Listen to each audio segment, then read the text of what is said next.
And then let's talk a moment about pork, ham, bacon, pepperoni. These are some of the things that the Scripture tells us we should not eat.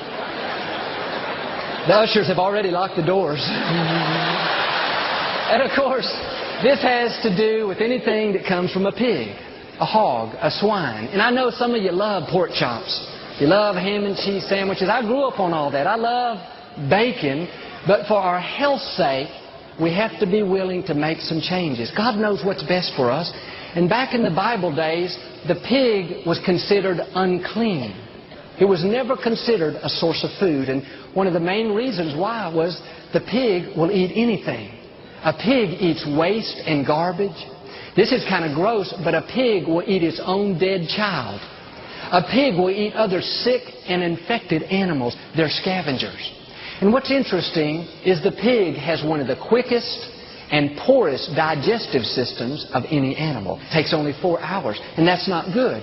Because the digestive system is so quick and so poor, many times the toxins from the food are not properly eliminated, and they are stored in the pig's fat. That means that pig can eat all kinds of filth and garbage. It can eat other infection. 4 hours later, it's sent to the slaughter and butchered. In a few days, it's on your plate at home. You're having ribs. The problem is the toxins were never properly eliminated from the pig.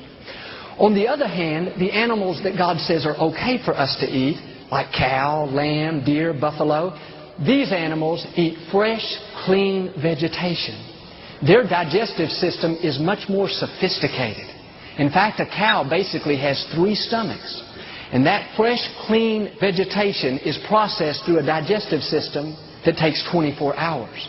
Think about it. 24 hours versus 4 hours.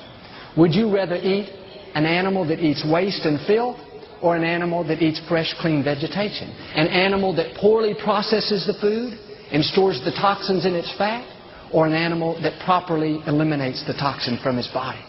I don't know about you, but I don't want to take a chance of putting that kind of junk. We find in previous scriptures, in the Old Testament, for instance, the order for people not to eat pork.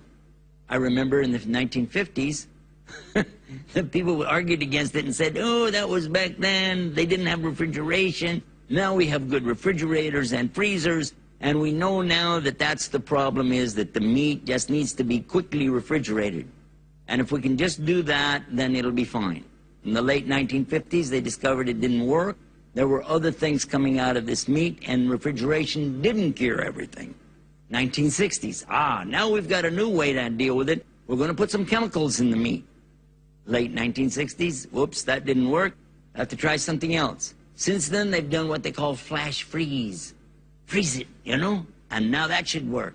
But yet when they thaw it out, here comes a new set of bacteria or worms and things that they have to deal with. They've even gone to the extent of doing something with radiation treatment. Can you imagine making the pig radioactive? Can you imagine glow-in-the-dark pig meat? I don't know. But this is the kind of condition that we're in when people just don't seem to want to catch on. You were told by your Creator. You were told by the one who made you and I and the pig.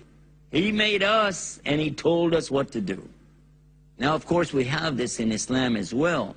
In the Quran, there's the clear order for the believers to stay away from the laham khanzir.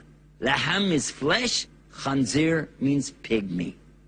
And then somebody might say, well, okay, but that's just the flesh. We could eat the skin maybe, or we could maybe, eat the feet of him. They boil the pig's feet. Or maybe we could eat his ears, maybe because there's no flesh in the ear. And they start with all these arguments, and you think, are you crazy?